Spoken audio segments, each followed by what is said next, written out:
attended a League of Women Voters meeting, and it was a luncheon. It's their hot topics. They do it once a month, typically the second Thursday of the month. And this was honoring Black history.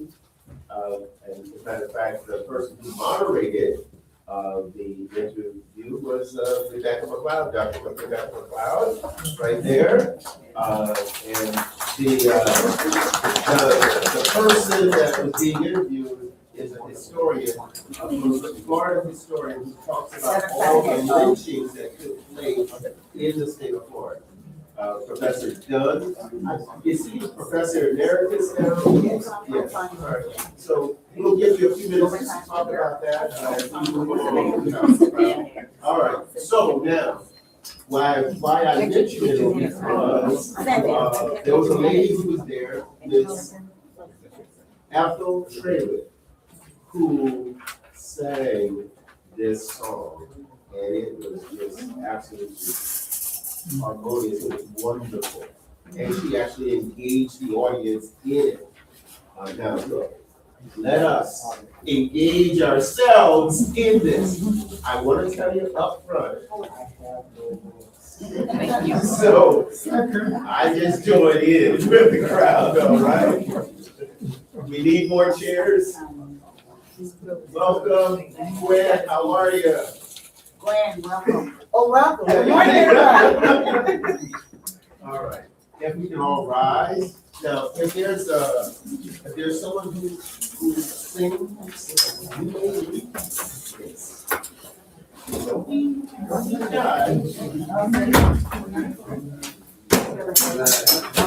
All right.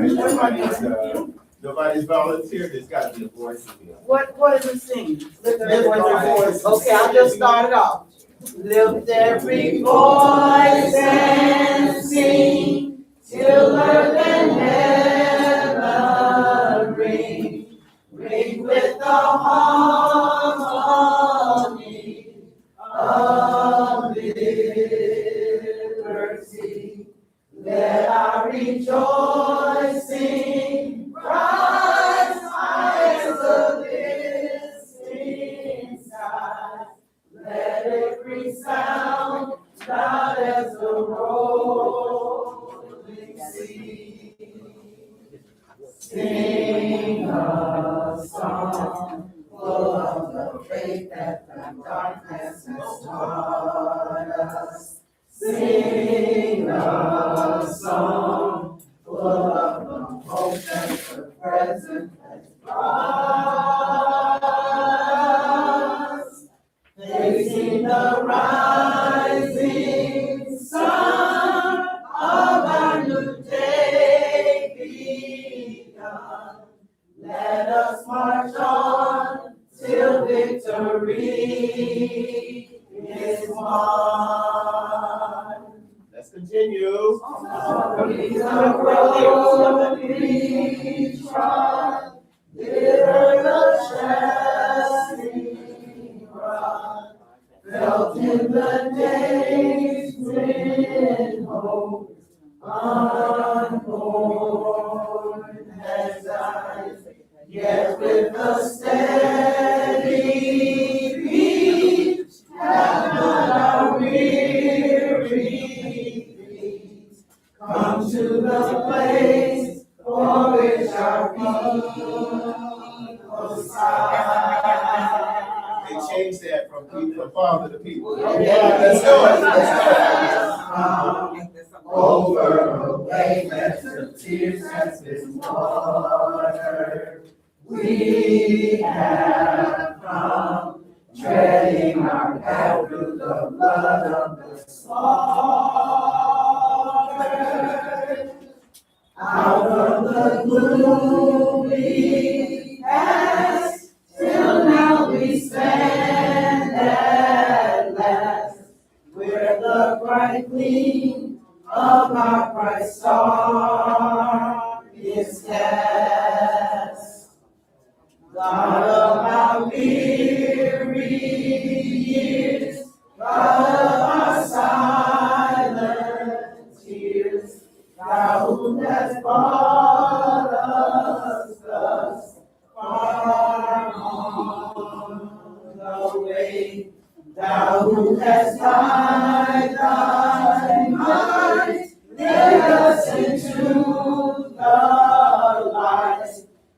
us forever in the path we pray. Bless our feet straight from the places, our God, where we met thee. Bless our hearts, drunk with the wine of the world, we forget thee. Shadow beneath thy hand, may we forever stand. True to our God, true to our native land.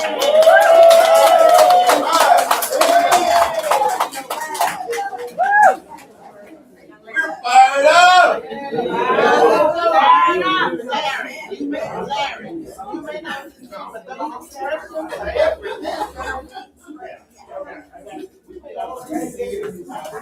Cynthia, it's great seeing you. We have enough chairs. We can bring more people up.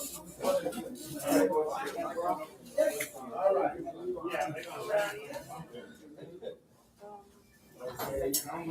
Yeah, more chairs coming, Steve. I will do a roll call of the officers, president, present, vice president, finance, treasurer, here. Secretary, Assistant here. yes, the secretary is not feeling well. She was gonna try to be on Zoom, but she is really, having some health challenges. Parliamentarian, Yes, chaplain. outside. He get the check. Okay, everybody's present. Let me take this out. We do need for members to approve the agenda. You have the agenda before you. I'll entertain a motion. If there's something you want to add, we need to do it now. Remember though, I said that if you wanted something on the agenda, you need to let me know in advance, so I will put it on there. Some things are on there because of that. Anybody have something to add to the agenda? All right. Mr. Clinton, you're moving to approve the agenda? I am. Okay, and who is seconding? John Kemper. So moved by Art McClendon, seconded by John Kemper. Any further discussion?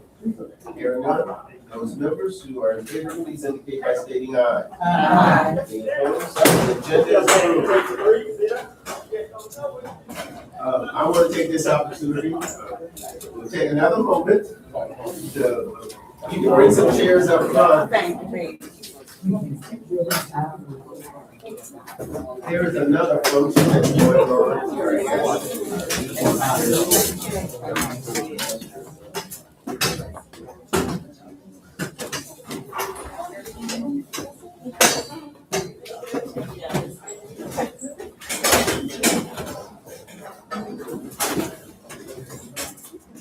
a good problem to have, right?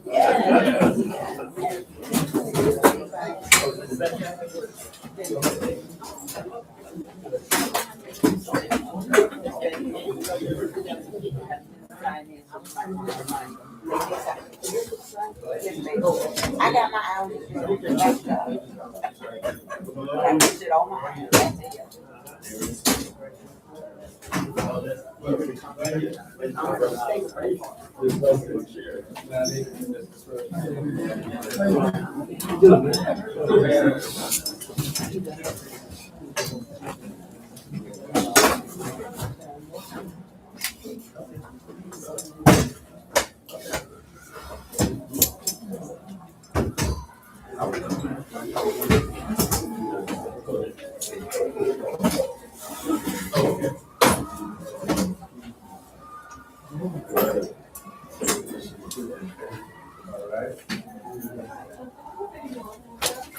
Yes, you have to staple, if these staple. We're gonna, yeah, we're gonna bring them in a minute. All right. This is the first time that we tried to also offer, this meeting via Zoom. So we do have some people who are on Zoom today. One of the reasons for that, I do want to let the members know, I've had conversations, I'm trying to add more chapters to the Florida Voters League. So I'm not just simply the president of this chapter, I'm the president of the Florida Voters League. And I've had communications with some folks down in Fort Lauderdale, and I was expecting them on today. We're gonna keep doing this over the next several months as I speak to people in other parts of the state. We are trying to increase the number of our chapters in the state of Florida. One of the things that has been over the years is that we've had an aging population in leadership, and that aging population is now going on to boards. And unfortunately, there's been a gap, and so we're trying to bring more people in. One of the reasons why you see a lot of folk here today is I've invited young people, because that's the leadership that we're trying to develop. None of us are here. Okay. We want this organization to focus on three things: voter registration, voter education, and voter participation. And we use this as an example. That is the November 4th election last year. City Commission District 5. 26,000 registered voters in that particular district. Less than 2,500. Less than 2,500. It was less than 10% of the registered voters in District 5. That cannot continue. In order to have a healthy democracy, you can't have that. Nationwide in 2024, 89 million people could not vote. You know, that's like 4 or 5 countries. We opted out. So this ballroom band has been around for 82 years, founded by Harry T. Moore. And blocked down, but I want to. Yes. There is in the Florida legislature a voting rights act that probably will not see the light of day, but it is named in honor of Harry T. Moore and his wife Harry. On December 25th, 1951, he was murdered that day. She died on January 2nd, 1952. A bomb set up under their home. And they were voting rights advocates. This organization, this is how we got founded. He found people who did it. And it was at that time called Progressive Voters League, and it was very partisan. He was trying to register Black voters into the Democratic Party. Because that was the party that ran this state for a century. And so he was murdered and she was too. And we don't want to let this day pass without having that stuff. I went to an event earlier this week in which there was an open cast. I had brought it with me, but I didn't bring it to my car. But in it had a lot of different people, named change makers. But for Florida and for America, Harry T. Moore and his wife were just ignored. And we just cannot have it. This organization honored him last August by going to his gravesite, going to the facility that's named in his honor, and also laying a his grave at a grave national scholars. All in the middle corner. If you haven't been here, everybody needs to vote. That's my commentary for today. I want to welcome our guests. We have a number of them. Some of them are elected officials. Some of them are desiring to be elected officials. So I want to give them an opportunity to introduce themselves. And I only have a minute because we've got a lot going on today. But we want to hear from them. This is important. We want elected officials and people running for public office here in our region. Right? So, whoever wants to start, I know that this is Commissioner George Oliver from the, city of Ocoee, but he's running for a different office. You may introduce yourself. Good morning, everyone. Good morning. My name is Commissioner George Oliver. I am City Commissioner in the city of McCoy, Florida. I just happen to be the first African-American commissioner in the history of the city of McCoy itself. So, not only myself, but just the people that got me elected there, we also made American history by electing me at the first. So, I'm proud of everyone that brought us to this point, to this point. As it stands right now, before I even go any further, I have to pause for a second. I'm going to talk a little bit about lift every voice and sing. I don't know if you guys have ever taken the time to read and also to research every stanza in this poem. It started as a poem, and it was converted to a song. But every stanza has a very significant meaning for all of us. And until you do that, you take the time to understand what these words truly mean, you're just gonna be singing a song. And you're gonna be singing through memory. But every time I sing a song, I get choked up because I know the history behind every word of this song and what it meant to put this poem to paper. Even when it comes to the point where it says, hope unborn, hope yet unborn has died. You really understand what that truly means? That means not just to have hope. You don't know what hope is. It didn't die before you understand what hope truly is. So if you ever been to a point where you've been hopeless, but not to know what hope is, and it's died before you get to that point, that's pretty desperate.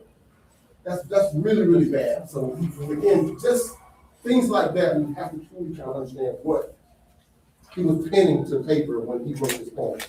So I'll get on my soapbox on that, but it's important that we truly understand what this is about. Not only us, but we need to let our grandkids, our kids and our grandkids truly understand what this meant in the times that he was reflecting on when he wrote this poem. So beyond that, I want to introduce myself. Again, I have been a commissioner in the city of Ocoee for about 2018. I ran for mayor in 2023. I was not successful, but that's okay, because when we measure success versus God's success is two different things. So even though I lost it according to the number of votes that I got, I won that race because God took me on a whole other spiritual journey. In that spiritual journey, I was able to see things more clearly, to understand more things a little better, to have more discernment in my daily walk with God. So it brings me to the things that we've had to overcome in the city of McCoy. You know anything about the history of the city of McCoy? You got to overcome quite a few things in the city of McCoy. And we didn't do it by ourselves. It took a litany of people that didn't look like us to help us to get that far. So again, we have to understand our history and understand how we get to where we are today. So again, in 2024, we had to fight the city of McCoy through some legal battles just to get back on the ballot. When the city comes together to write an ordinance to take away your right to run for office as a free citizen, then we look on us down a slippery slope. That's what the city of McCoy did. They actually, I'm sorry, let me finish up. Can I wrap up? Let me get out my soapbox. So again, if you want to talk to me, I'm gonna leave my cards like that. I'll be more than happy to speak to you individually and tell you about what's going on and where we are. So again, I'm running for office. I'm transitioned to run for Orange County District 2. That is the seat that Christine Moore is leaving to run for mayor of Apopka. I'm running for that seat, which also represents the city of McCoy from a county perspective, not just a small district. So again, I'm hoping that you guys will do your research on me, the things that I've done in the city, and the things I'm bringing to the county. I want to bring those things to the county. And most importantly, I want to bring something more spiritual to the county that God can use the elected officials to reach his people.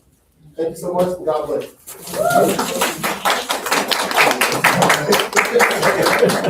As the vice president reminded me, I need to remind you all. One minute. I know, you know how they do it, funerals. She's holding, she's gonna hold you to it. Here. Good morning. My name Morning. is Heather Perry Joseph. May the words of my mouth and meditation of my heart be acceptable in thy sight. I am home. What's your name again, please? Heather Perry Joseph. I am Heather. Heather. H-E-D-D-E-R. Heather Perry Joseph. I'm running for Orange County Commission District 6, but I am home, meaning I am NAACP grad. Right? I've been a youth advisor for over 8 years. My story is quite unique and different. I don't know the timekeeper here, but I'm one of those children of the Boat people, the Haitian people, which you can never tell. I'm a descendant of the slave Africans. I love Black history. I love to be here, and I will talk more, not in the capacity as a person running, but a person that sees another generation that forgot their sacrifices. The NAACP never let me forget Heritage War. We never forgot that. So thank you, and I'm in this capacity just to speak about bridging the bridge, and so we can bring the younger generation. Thank you so much.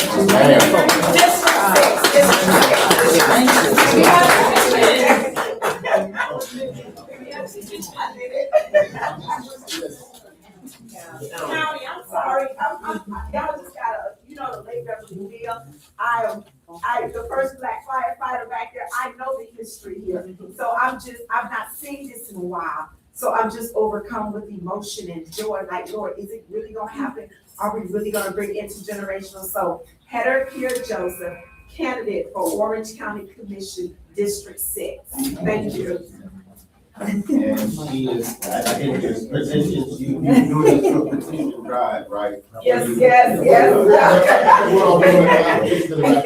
So you all get that message. Okay, very good. It's good for us to know that. Very good. Today, I'm sorry. remember, un momento, 1 minute. Only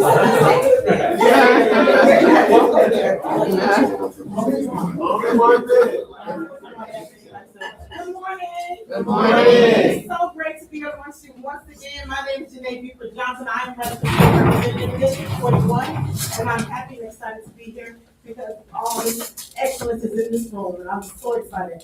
But I want to let you know I'm running for 41. Once again, this is my second time running, and we're going to do it this time. I got 37% of the vote the first time. My first time out, I hadn't had no team, but today we are an army. We are out here to make the change that we need to see. We need bills and legislation put on the ballot on everything for what we need in our community. It is time to stand up and fight instead of being complacent and letting it happen to us. Too much of that has happened. It's time to bring money back to our district. All right, that's all I got. My name my website is Janae for State Representative, or you can find for State Representative Janae.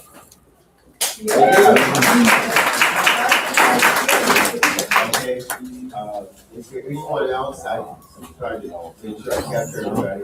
But we do have some other guests. The president of the Orange County Democratic Black Caucus is here. So I'm just speaking to, give you a moment.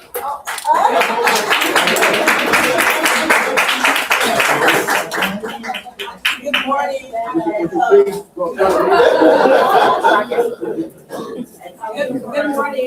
Excuse me. Thank you so much. Hello. He's our parliamentarian. You have to follow his rules.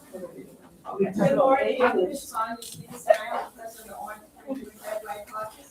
Thank you so much, Larry, for inviting me to meet this fellow, my true friend of almost 4 years. I'm here because we are under attack. Black people are under attack. I'm here to call to action for all of the Black organizations to start collaborating. I've spoken to Larry and Stella about this at when. We can no longer work in silo. That's right. We've got to basically combine our efforts. I've spoken to even Lucas about this. We are pretty much ineffective as a single organization. We've got to start combining our efforts, take all of our work to Tallahassee, to Washington, and effective change. We can no longer work by ourselves. We feel like we're hitting our heads. So that's one thing. Second thing is we need to start engaging with youth. Yes. Okay, I have a nuclear medicine degree, I have a master's degree in computer information systems. But these kids, they can run cycles around you. So we need to bring in the kids because they will affect growth. It's like a plant. You don't water a plant, it's gonna die.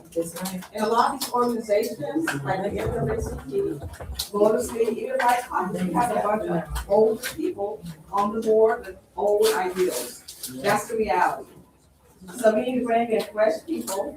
Okay, I'm getting ready. We need to bring in younger people with younger ideals that knows how to do the technology. So that's my point today, and thanks so much for your time.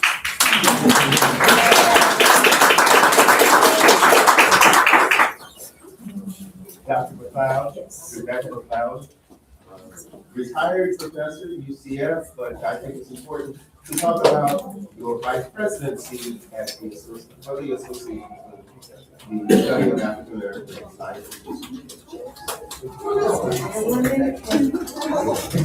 Right, we're keeping my 1 minute. Yes.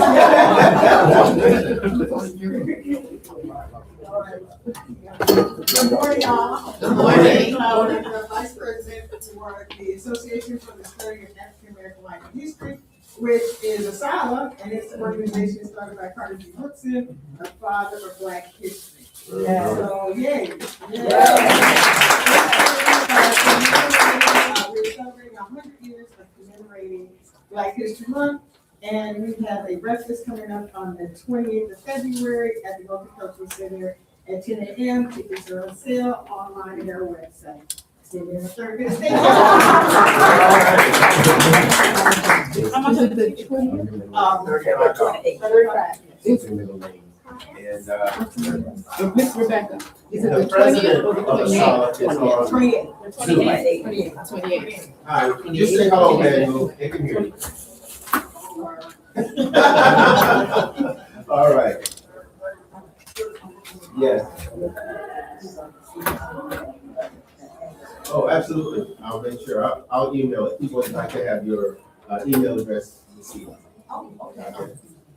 Yeah, we'll.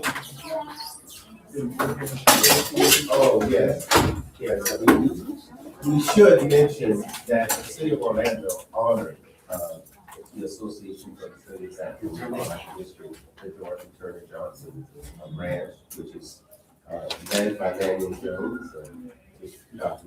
Rebecca McLeod, with an award on Tuesday night at o'clock here. Up front, and the plaque of Carter G. Woodson, as well as it was like a triangle that was presented as well. So they were honored by the city of Orlando.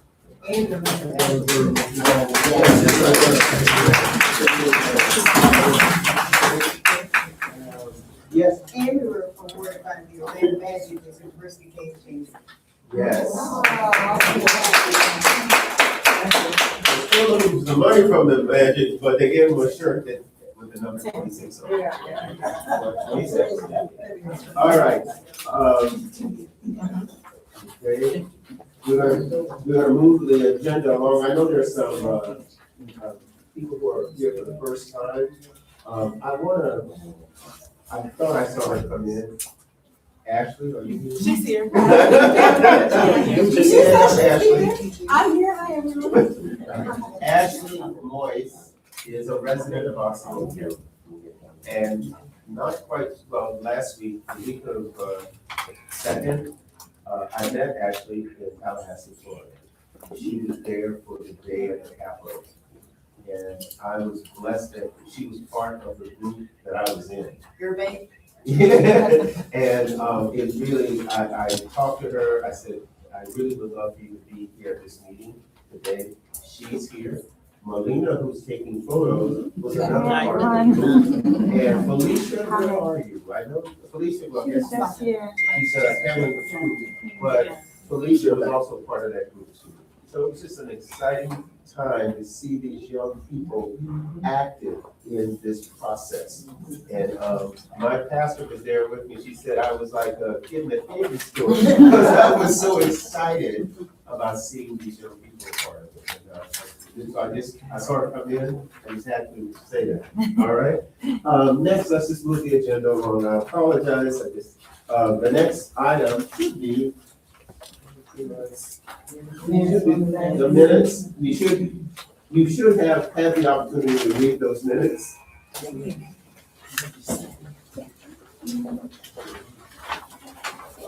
And I'll entertain a motion, to approve the minutes. Art, will you? Mr. Chairman, I move for approval of last week's minutes. Joe? It's been moved and seconded. Any further discussion? Hearing none, those in favor, please indicate by stating aye. Aye. Any opposed? Hearing none, the minutes are approved from the last meeting. Financial report. Treasurer. Good morning, everybody. Good morning, John. All right there. Okay. This report is for the month of January. We had income of $131.12, which $125 was from membership dues, $6.12 from interest. We had expenses of $30.88. That covered the refreshments for the meeting we had last month. So a net change of $100.24. We have an ending balance as of January 31st of $16,629.82. Any questions? If not, Move it. You move for approval. for approval. Second. It's moved, seconded. Any further discussion? Hearing none, those in favor, indicate by stating aye. And I'll pass this around. Take a look at it. It Make sure it gets passes. back to me. John is still standing because he is the chair of our adopted precinct, and he's going to give a report. As many of you know, we participate in the Orange County Supervisor Elections Adopted Precinct. It's a major source of income for our organization. We will be participating on the 10th of March in the city of Maitland municipal election. There will be 4 of us, Larry, myself, Gloria, and Lavelle. We should be able to raise, I think we're going to raise between $1,000 and $1,200 for that effort. We are always looking for new volunteers to participate and, give your time in various elections. So if anybody is interested in becoming a part of this program, please see me at the meeting. We will get your time up. Right? Without the precinct, we work the polls. Okay, so what it involves is 3 hours of training before an election, probably 12 hours or more on the day of the election. And the money that you would normally get is contributed to our organization. So like I said, it's a major source of income for our organization. Okay? And we're trying to increase the number of teams we have. We have only one team, so we only staff 1 precinct. But we could staff more. After March, there will be the primaries in August. I believe the date is August 18th. And then, of course, the general election in November. We have organizations like the Sigmas, for example. I think they staff like 8 or 9 precincts. So they had income based on this program of over $30,000. $37,000 to be exact. So we'd like to get to that point in about a year. Okay, right. Any questions on that? Okay, John, John, you've got a question? Manuel, I believe you have a question? Yes, I do, Mayor. Uh-huh.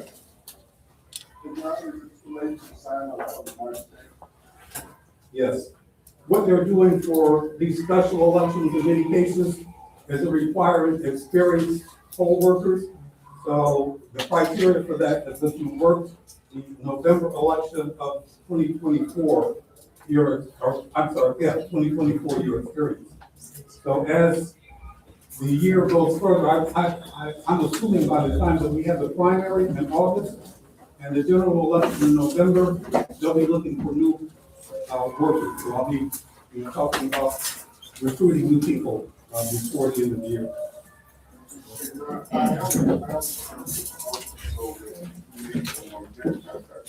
Okay, thank you. Remain standing, John. We have we're developing a updating our webpage. And I believe you are going to introduce the person who's going to be doing Yes, that. we have a special guest here today. His name is Ernest Calderon. I found him through Rebecca. He's already done some work on our website to try to modernize it. He's done a great job up to this point. One of the things that we discussed when we had our conversation about 3 weeks ago is we need to have a way to be able to contribute to our organization online. So we can do our membership dues, whatever. So Ernest is promised to work on that for us, and so with that, I'd like to give you the floor for a couple minutes.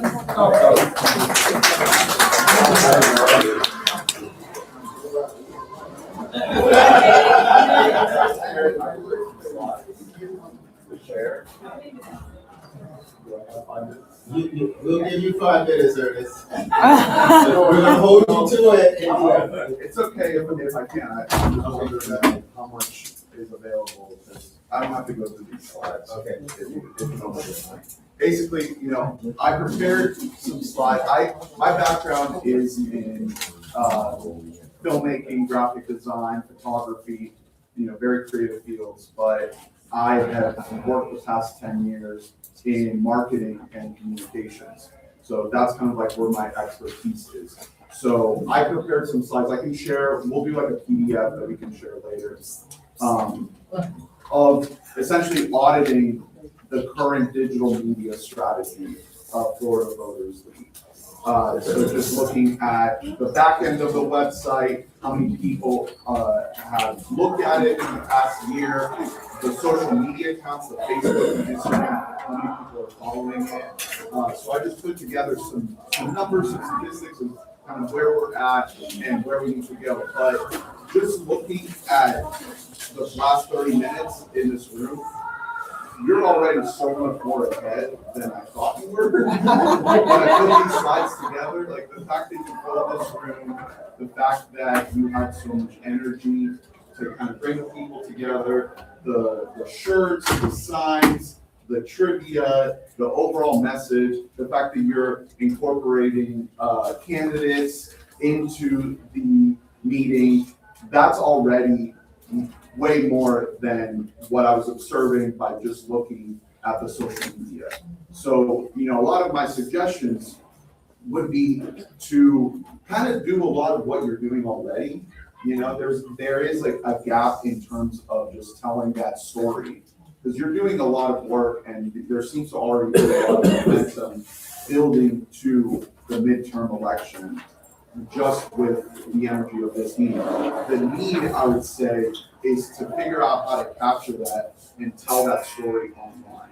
Because the tools of the internet of these apps, these sites, like, obviously TikTok is huge for kids, but if you want to reach like more of the active voter audience, it's going to be Facebook and Instagram. Your website is a huge need as well. So you have these building blocks. The website itself is I think pretty good. It looks good. There's solid attendance on it. You had 500 views on it in 2025, which was a doubling of the 2024 visit, so that's an upward trend. One thing, I'm kind of monitoring the way you guys talk about your chapters, which is, I think, should be reflected in the digital strategy, because your Orange County social pages have more followers than your statewide. So that's something that I could advise you guys as well, is how to make a decision in terms of what audience you want to speak to. Because obviously if you build pages that talk to just the Central Florida community, people are going to see stuff that is very relevant to their community. And if people live in South Florida or Tampa or Tallahassee, and they just see that, they're not going to relate. So you want to kind of stratify that work, but that adds more work. You're going to need people who are committed to populating those pages respective to those different regions. I would recommend not doing that, because if you can consolidate everything under one single Florida Voters League social page, that's way less work. But then you run the challenge of, okay, is it always going to be slanted towards Orange County? So that's something that, could be an ongoing conversation, separate meeting to try to figure out, okay, what's the chapter strategy and how is that gonna reflect in the way the story is told online? So, yeah, like I said, I prepped a bunch of slides, I can share this with everyone, I can print it out. It basically is a deeper dive into some of these points that I'm making, and then posing the question of, what to do with the chapters, and then a little, what's it called, a little plan of between now and the election as to how to break it up. We're in February, so break up the next couple months, very actionable steps of how to ensure that the election is successful in terms of the goals of the organization with, educating, participating, registration, all those things. I put that all in here. Another thing that I was gonna talk about, is some examples of things that I've done with my wife, Lee. So I do a lot of the work behind the scenes. If you've seen some of the advocacy work for things like Save Split O, some of the campaigns that she's run, I can share. Again, I don't have a lot of time, but I can share some of those examples of what that actually looks like. When you look at a page and what feels like it actually connects, from a visual standpoint, from a messaging standpoint. How do people feel like, oh my God, I actually care about this, I want to engage with this. I want to take what I'm seeing on the internet and bring it to the real world and participate in this outside of the internet, right? And it all feeds back into itself. Because if you take what you do here, you capture it, you tell that story online, you can get more traction for your next meeting, your next event, you participate with other organizations, and it all sort of feeds into itself, right? Okay. So that's all I got, but there's still a lot more that I can do. One other thing I was gonna say is donations. I was told that that's a big need, is trying to set up a donation platform on the site. So in terms of immediate next steps and actually using the site to drive donations, there's a lot that we can do in the short term. So thank you guys. Two things. One, I had someone last Sunday mention that they wanted to be a member and do it online. Obviously, we can't do that now, but will we be able to do that in the near future? Yeah, I can do that. Okay, we're gonna do that. Absolutely. All right, okay, one, yes. For those of you that are not aware, our website is FloridaVotersLeague.org. Yes. Not .com, .org. And under chapters tab, look for Orange County. Yes. Okay, one last thing, John, do you have a motion? I think we discussed, we want a contract with Mr. O'Rourke. All right. I know. I think it said $500. Okay. Would you make that motion? I'd like to make a motion that we set aside up to $500 I'm happy to help. for Mr. Calderon's, work on the website. He's already done a lot of work, right? John has made the motion. I need a second. Second. All right, I see Brother Covington is in the second. Any further discussion? Because we need to be in the 21st century. We need to be, being able to have our website as up to date as anything. Question. Okay, yes, I'm sorry, yes. Hey, hold on, can't hear you back here, sorry. No, it's $500 one time. Yes. Hi, everyone. I'm Lee Carey. I'm on the board of the Environmental Caucus. I'm on the board of the Orange County Democrats. I help people like the Black Caucus do their website. I'm helping Heather Gear run for office, and I did her website. My husband and I, we do this for all the clubs and caucuses. One thing I definitely would love to offer for free to help is just trainings. If you have a team that wants to do even more than just one-time website updates, maybe they want to learn how to update events, learn how to do their newsletter, learn how to podcast. Oh, a podcast? If you want to do a podcast, they have a podcast as well. But this is something that we're going to all over the clubs and caucuses and trying to just help, because we understand that that's just how people communicate nowadays. So for free, I would offer any people here, all ages, want to learn how to physically do these tools, in addition to the website one-time updating, I'd love to be like an ongoing mentor in helping to train each generation of finance. Mr. Sparrow, is that your phone? Okay, you know. We've had this experience. Okay, so there is a motion on the floor. We need to, go, any further discussion? Any further discussion? Yes, it's already been seconded. Any further discussion? Hearing none, those in favor, please indicate by stating aye. Aye. Any opposed? It's approved. Thank you very much. Thank you. All right. Okay, up next is me. President's report. I'm gonna do this rapid fire. We've already discussed the salad breakfast. I just want to say this. At our executive committee meeting, we agreed to purchase, do $250 towards this. The tickets are $35 each. This chapter will pay. But what we want to make sure is that if you want to attend, you need to attend. If you don't attend and you put your name down that you're attending, you're gonna be looking for $35 for you.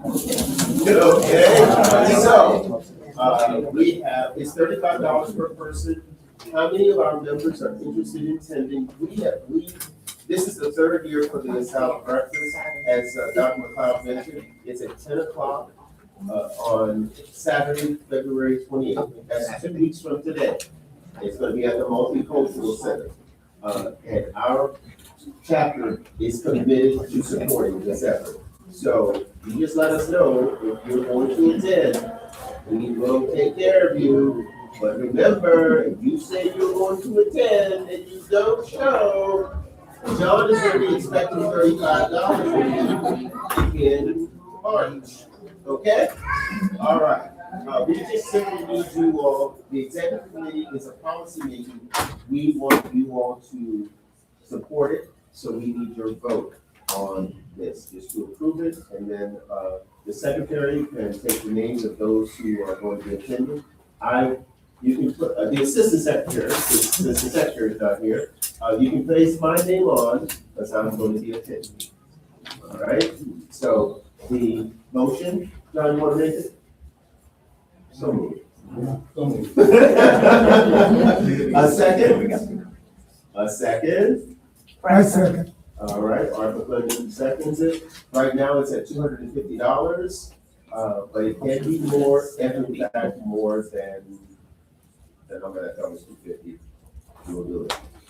Any discussion, question? Hearing none, those in favor, please indicate by stating aye. Any opposed? Hearing is approved. Please, before you leave, when we adjourn, give the assistant secretary your name if you so desire to attend. All right. Next, number 2, the NAACP vote, the NAACP. They don't want to do the AA anymore. They think that sounds like the NCAA. So, NAACP Civic Engagement Luncheon is March the 7th at 1 o'clock at the L. Claudia Allenson. The executive committee approved at our meeting to purchase 8 tickets, which is a table, and that's $400. Again, if you so desire, you gotta pass it first. But that's on March 7th. One of the things that the president of the Black Caucus mentioned earlier, we're trying to get organizations to work together. So we gotta show our support of the other organizations too. And that's what this is about. No more of this silo. This is a collaborative effort, everybody's together. Listen, when the first Black president and his wife are described as apes, I think we're getting the message, all right? Okay, so I'll entertain a motion to approve the support of the civic engagement luncheon at a table which is $400, and that's the It's been moved by Brother Kemper. Is there a second? Ready? There's a second? Was that Dave Preston? All right. Okay, any further discussion? Hearing none, those in favor, please indicate by stating aye. Any opposed? It's approved. Moving on. All voting is local, Florida. I was sitting at the League of Women Voters table, that luncheon I mentioned on last Wednesday, and these flyers were all over the table. And it says introduction to democracy at a pro-voter vision in Florida. We demand voting rights now. All voting is local Florida. And then it listed their partners, the NAACP Florida Conference, Harriet Tubman Freedom Fighters, Florida Rising, League of Women Voters, Hispanic Federation, Black Voters Matter, Youth Action Fund, People Brown. Who's missing from that? Voters League. Voters League. We can't have that, can we? So, I would like to get your permission to contact all voting is local so that we too will become a part.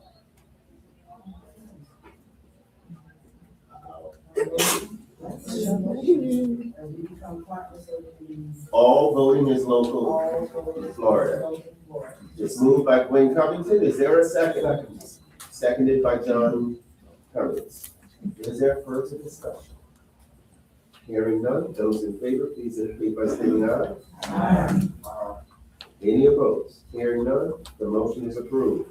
Number 4, Day at the Capitol. I've already spoken about it. It's a NAACP People Brown Day at the Capitol. I attended Tuesday, Wednesday. I think people would say disappointing, but expected. This is what you have when you have a supermajority. Currently, the Florida legislature, and now hear me out, the Florida Voters League is nonpartisan, but we are incredibly political. Okay, so don't get it twisted, as they say. In the Senate, there are 40 members of the Florida Senate. 28 of them are Republicans, 11 Democrats, and independents. That's a supermajority. In the House, 120 members make up the House. Currently, there are 87 Republicans and they say 33 Democrats, but there are some seats that are empty. But again, it's a supermajority. There is nothing that Democrats can do in the legislature. They don't have any power. They flat out don't. That's just a reality. And you get it. One of the things that, why I'm really happy that the young people were able to attend is they got to see the arrogance, is the submissiveness of the so-called conservatives in this thing. And they are hostile. They are literally hostile to any type of progressive action. When this bill was argued by Representative Rashawn Young in the House, he was limited. You should see what's on Facebook and how they trash this whole thing. This is real. So the Day at the Capitol is something I would encourage all of us to attend and just see these committees in action. I will tell you that for those of you who are familiar with Florida history, in 1949, 4 men, black men from Groveland, were accused of raping a white woman. The following day, a posse, you heard me right, a posse shot one of them more than 100 times. County north and just south of south of Tallahassee. And then one of them was a juvenile, but the remaining 3, that juvenile and the 2 others were convicted and sentenced to death, not the juvenile. And those two who were sentenced to death in 1951, their sentences were overturned by the U.S. Supreme Court. They were already at Rayford to be executed. That's where we kill folk in Georgia.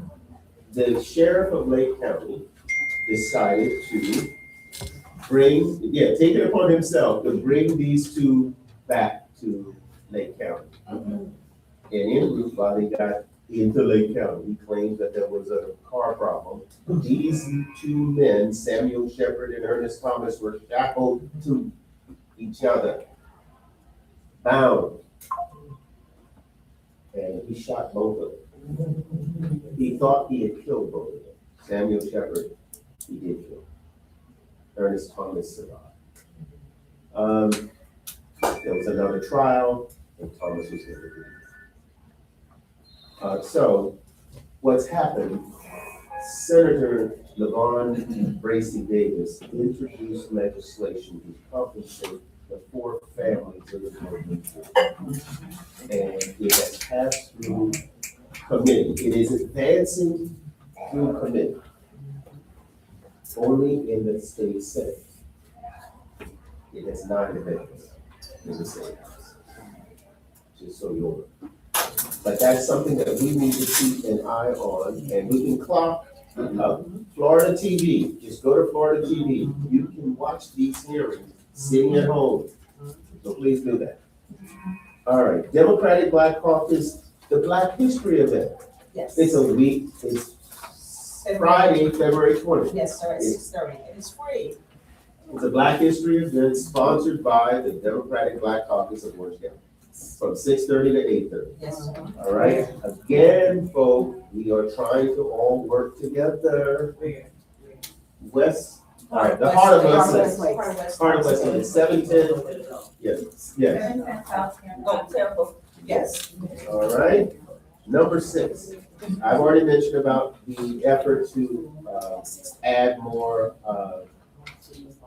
chapters, so I won't say anything more about that. And then finally, the fierce urgency of now collaborative. That's what we're trying to do. The executive committee has designated March 21st to be the day that we meet with all of these organizations. Those are neighborhood associations, the faith community, civic organizations, all. Our vice president has sent 30 letters out to churches. I'm getting the list from her, so I don't send any, thank you. So I don't send any letters to them, to the ones I've already received. And then, but it's March 21st. We still do not have a site yet.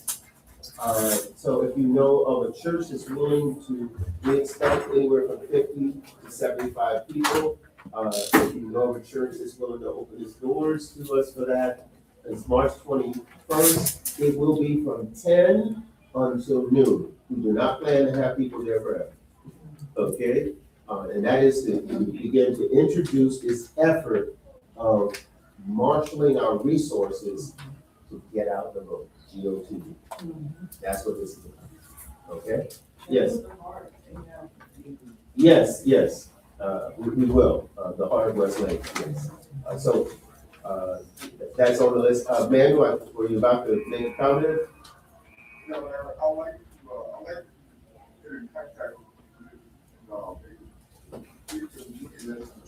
with Okay. and I'm that's already several churches. So give us a call and see where we're going. All right. Okay. Yes, because we want the entire community of leaders, of young people. We need to get together and come up with a strategy on how we change this dynamic of less and less people voting. We can't change Florida if we don't participate in the process. That's just the simple fact. So nothing further. Just remember March 21st.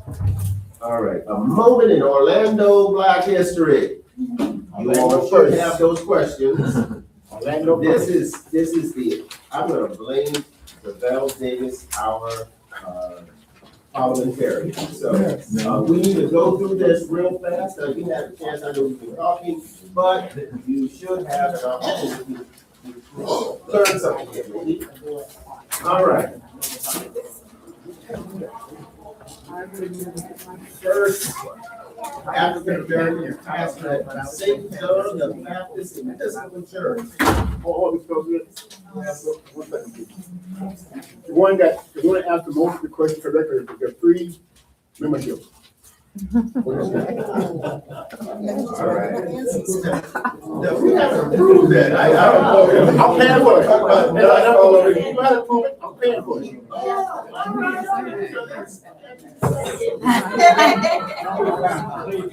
right. Okay. So the first question is, first African American pastor of St. John the Baptist Episcopal Church. St. John the Baptist Episcopal. Can't hear you, speak up.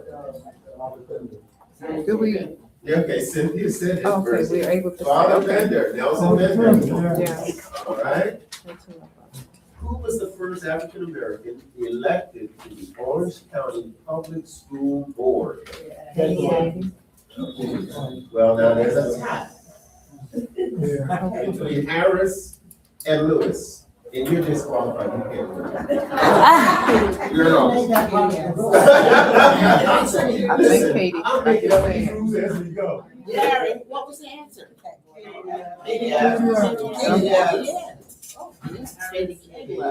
Okay. Number 3, who was the first African American elected in Florida as state attorney? We got it. Harris Ayala. Okay. Yeah, and remember, this is Orange County. It didn't happen anywhere else, and it has not happened anywhere else in the state of Florida. I'm counting the votes. Although maybe Broward County now may have. Okay. Who was the first African American judge in His wife. Actually, that's not. It's not Melvin Carroll. It's a Jacksonvillian. Emerson Thompson. There you go, Emerson Thompson. That's right. Good for you. More than The husband of the late.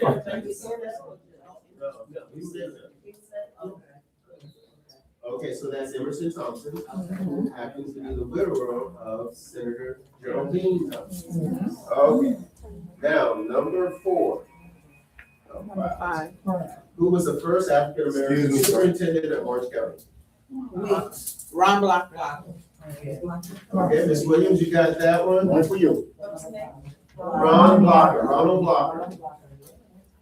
Number 6. Now, this is a trick question for all of you long-serving Orlandoans living in Orlando. Now, listen very carefully to the question. Number 6. Who was the first African American female to serve on the Orlando City Council? Rufus Hawkins got it. What do you? The first one, Female. Okay, now. correction. you say female? Yes, female. Be brute. Correction. Okay, now, this is some, just so to add a little bit to this, she was not elected. Right. She finished the term of Ernest Page, who had been arrested and convicted. Okay, that's the first time. Okay. How do you spell her name? So, I mean, that's, Spell her. How do you so you spell would her? know that. Okay. Hold on. Hey, hello. How do you spell her name? Beatrice Bruton, B.R. Bruton Boulevard. Oh, That's why it's named Bruton Boulevard. Now, funeral home. Yes. Question. Okay. All right, number 7. Name the first. Question. Oh, yes, Ms. President. No, I'm gonna answer number 7. Okay.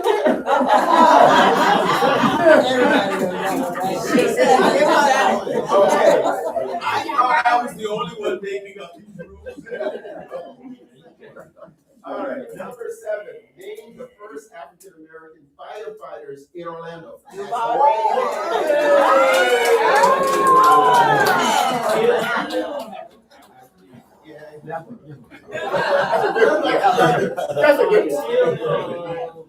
Wilson Kendall. Wilson Kendall. No, Wilson is not. He wasn't one of the first? All right, Mr. Davis, go ahead and so. Oh, there were six of us. Okay.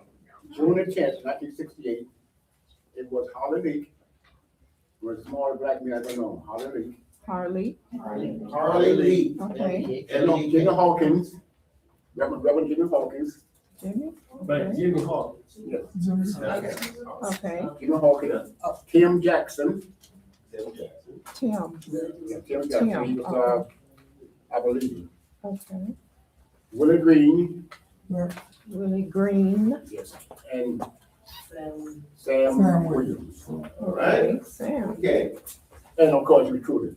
Yeah, we already. We got you. And what's your name? My name is- Now, Val Davis. My name is Mr. Davis. All right. Now, let's move on to number 8. Name the first African Americans to serve, I'm sorry, as deputy sheriffs, Orange County. No, I said, name the first African Americans. They don't have to be male, they could be female, but let's see, what does he put down as the answer? Leroy Williams and Louis Cruz. Okay. You got, which one? Williams. Cruz. All right. Okay, Oh, now, that's Cruz out. number 9. You're still ahead, Seth. Number 9. Name the first African Americans to be, sorry about the typo, but it's the police officers for the city of Orlando. This goes Kelly back. and Jones. Number 10. Number, Kelly and Jones. Kelly and Jones. Whoa. Jones is correct. Oh, yeah. The judge's call. All right, so that's. I thought we just Okay, you did get half that. a Oh, point. police. You get half. Leroy You're still ahead. Lewis. That's Belvin Harris Senior Oh, and okay. Arthur Jones. And by the way, Gloria, Yes, that is Vicky Brooks' father. yes, Richard, right? Yes. I'm calling something else. Okay, all right, now, number 10. Who was the first African American elected to City Commission District 5? Not kidding. Nat That Ford. board. At the time, remember, Happy Kennedy was elected at large because they didn't have single districts. All right, Cynthia. All right. Number 11. Who was the first African American elected to the Florida House of Representatives? That's a bit. That's a tie between Maduka and Abercrombie. You're still ahead, Cynthia. I think you pretty much won this now. All right, number 12. Who became the first African American chief of police of the city of Orlando, Orange County Sheriff, and mayor of Orange County? All right, everybody Got that share one, that, so you get 1/25 of. 25th. Number, that's Jerry Dimmings. Jerry Dimmings. All right, and hopefully, we don't endorse, we're not political, but remember, he's running for governor of the state of Florida. All right, who was the first African-American mayor of the city of Orlando? You got it. Now, and that's interesting because he got appointed because the mayor, Dyer, was arrested. Right. You have to be here for a while to know. So that's 22 years ago. That's why Buddy Dyer is the longest serving mayor in the city. All right. Number 14, or last one, right? Who was the first African American elected to the Orlando City Council? Paper buck. Happy Kennedy. And he was at large. He's the At first. large, yes. All right. Like Paul. All right. So- Cynthia gets the. Yeah, she gets.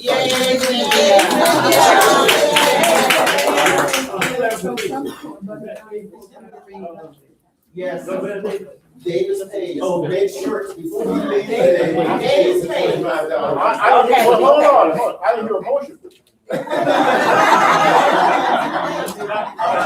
You put that on the floor. I I got you, Secretary. I was not on this list. I was the first black appointed to the Board of Parks and Recreation by Mabel Butler. All right. Next year, we'll make sure you're on the list. All right. All right, and then we have some photographs over there. One of them, I want to start testing you all, but the large photo is of April Reed of Jackson. And the architect of the 1963 March on Washington, but he was also the architect of the 1941 March on Washington. All right, so, and your cousin is? Yes, okay. Yes. Yes, she was here. All right, but anyway, you'll see some photos of different things that we've done here in this Orange County. Okay, Cynthia, you won, congratulations, but you're also up for what you want to speak to this group about. And remember, you got one. I have Reed. All right. You can say it right there. We have not because we asked not. And because we got this room filled, this is the expectation that we need to do is fill the room for everything that's important to us. Right now, in the community, which is right here, we're fighting to not have disruption, further disruption. So 1600 Aaron Avenue, which is about 3 blocks away, is next door to Epperson. Most of us that are around here, we know it as the Quest Building. But it also has history. It started out as Epperson Hospital for Crippled Children. That's what it first was. A group of people have bought it and they want to put a mega church there. That's a disruption because mega churches go on 4-lane highways, not 2. And if you know the history of the Quest Building, it's one way in and one way out.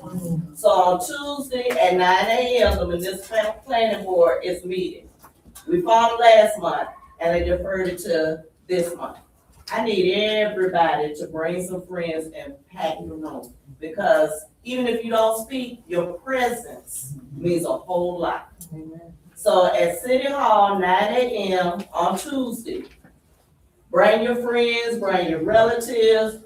The city has a policy where they only notify people within 300 feet of the location. That's from here to the sidewalk. So that means they're not notifying anyone as to what's going on in your community. That means they're gonna cut access. We already have the traffic from First Baptist. They're not planning on having police officers to monitor that. There's another exit on South Ivy Lane. The planning board recommended that they use it for emergency access only. We already know their Sabbath is on a Saturday. It interferes with our funerals because our churches have funerals on Saturday. It interferes with the traffic. It interferes with the safety of the pedestrians. And we have school kids next door because our schools are still open. Yes, ma'am. What's the church? The church is called Orlando Brazilian Seventh-day Adventist Church. What? Orlando Brazilian Seventh-day Adventist. I'm sorry. They're trying to propose a 500-seat church, escalating up to 750 persons. Yes, sir. I have a serious question. There's a building standing there currently, yes? Yes. Yes. Why isn't it being turned into a mega unhoused shelter? And why is that not the counter proposal to, you know what I'm saying? Well, they've already bought it. Huh? They bought it. They bought it in 2023. Okay. We fought them in 2024. Right. they put it up for sale twice. If they change the zoning on that, they can do whatever they want to with it. They're proposing having a soccer field as well as their church. They're already operating a thrift store out of it, which they're giving away clothing. They're not selling anything right now. Right. They're also having food pantry. That's what they said they were offering us as a community, food pantry. We already have social services in our community, and if we wanna get something from Second Harvest, it's right down the street. So we don't need what they're offering us. Their services are in Portuguese. And I don't know about you, even if I went to that service and they offer me earbuds, I wanna pay attention to the speaker, not try to hear some interpretation. This community, the houses were built in the 40s. So you're talking 80 years old homes over here. You're talking about a 2-lane highway where they're gonna have access to cut through our neighborhoods and be disruptive. So I'm asking you on Tuesday, please show up. If you would like to speak, you have to sign up 9 a.m. 24 hours before the meeting. So that means you got till 9 a.m. Monday morning to sign up to be a speaker. But if you don't, we have people that are planning on speaking on this issue, but we need your presence. We need to save our community. Yes, ma'am. Have they done a density test, study over there or traffic study? Their traffic study, they did it at night, at 10 o'clock at night, and they did one night. Okay. One night of traffic. Cynthia, let's just answer his question. Yeah, so- And the answer to your question is, we don't have any money to buy the building. But there's other legal means by which we can acquire the building. That Yeah. does Well, not we need to require know right. capital. If they don't get the zoning approved, they're going to try to sell it again. We can So it- acquire it without even having to sell it. We have one more person. Well, I don't know how you come about that, but if you got the answers to that, please share them with us. Yeah, one more question. Absolutely. So I don't know if you have to have certain permits or licenses to have a mega church, but who are some of our politicians who are allowing these people to come in and? Well, see, I know that's, you can buy, anybody can purchase Right. land and property, but I know for certain businesses and organizations, you have to have certain permits and licenses. So who are our politicians or people who they have to go to acquire these things So or they- allowing them in our community? so Bakari Burns is the city commissioner for this district. Does he have a position on it? We can stop. He has finally taken a position to stand with us. He showed up at the planning meeting last month. However, we want to make sure that he continues to stand with us. That's the thing, because some of the people on the planning board were very dismissive. So we don't know if there's some underhanded stuff going on, because he wanted some things on that property as well. That's what you have to understand about certain elected officials. They want some things too, and they'll tell you one thing and be doing something totally different. But I need for everybody within the sound of my voice to bring some people with you. We want it to be standing room only on Tuesday morning. We got it. Yes, sir. That's it. Thank you. Wow. I have some flyers with the information so that you can read, but I just wanted you to understand what's at stake here. It's not about it being a church. It's about preserving our integrity and our history and our community.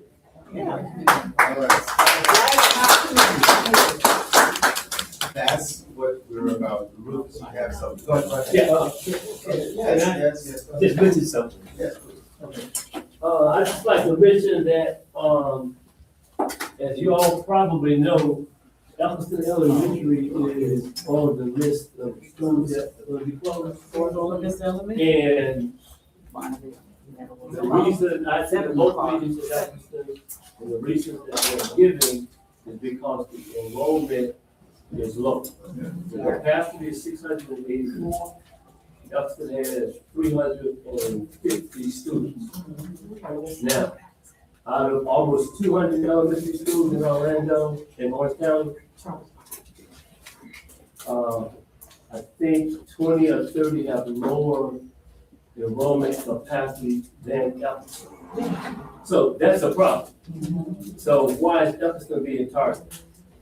And when they closed Richmond Heights Elementary School, those kids were supposed to be transferred over to Elkston to boost enrollment. So the numbers are not adding up. You close in Elkston, and then you are limiting the kids at Carver Shores, they walk over to Eagle Nest. Eagle Nest has 450 African American students. So something's not adding up with all of this closing school, close Richmond Heights, close. So my question was, who's gonna be next? Be closed. So since Brown versus Board of Education, a lot of schools, Orange County Public Schools have tried to close all the schools in the black community. So just keep that in mind. That's all. But what's the mention that if they vote on this on March 10th, because they got a series of meetings going on, they want to take the kids from Elkston and move them over to Washington Shores Elementary, which has even lower capacity, 200 and 287. yeah. Washington Shores has 287 kids as of right now. And the capacity, I think, is the enrollment capacity is the same. Elkston has 343 kids.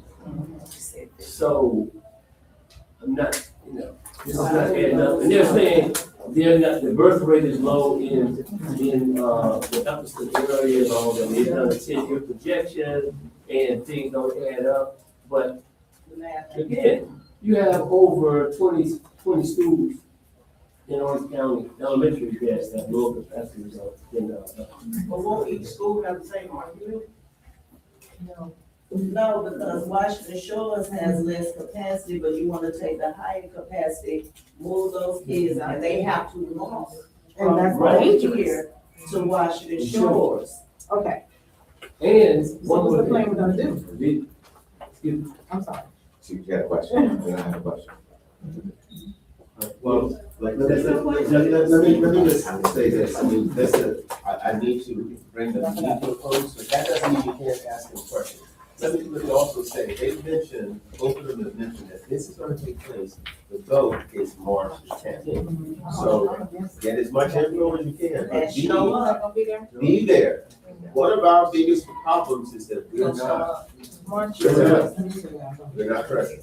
So I promised my members that we would close our meetings at 11:30. We're closing, but that doesn't mean we can't continue to discuss, all right? Where is this meeting taking place? I apologize, I don't mean to interrupt you. Where is the meeting taking place on March 10th? Orange County. Yes. Downtown. Okay. That's cool, I got it. You know what I'm saying, like reporting stuff, because this, I can get people engaged, but the reporting, this is what we need for us. Yes. The information to engage, and we do this stuff less time, we do the other stuff. Yeah, but you know, I understand, but this is what the change looks like, this Yes. is what engagement looks like. I agree 100%. I agree 100%. I'm just want to Yeah, respect our members, but that doesn't mean we can't continue to have a conversation. I just need to officially close the meeting. Because they will, look, I'm the president, but Yes, you know. sir, we feel, we All right, understand. and you don't have to. You don't have to be, you don't have to be. You tell us. Okay, okay. Okay. All right. I have a question. I just need to know who's gonna do refreshments for next month. We have to do this every month. We do this every month. Who's gonna be assigned to do refreshment for next month? All members who come all the time. Who? Larry?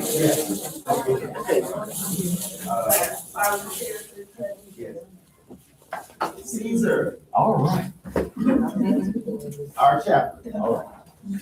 Heavenly Father, to you belongs the glory. Your grace is sufficient, and we thank you once again as we get ready to depart from this place, that your grace continue to be upon our lives. In Jesus' name we pray. Don't have to know. I just want to say we have physical tickets for the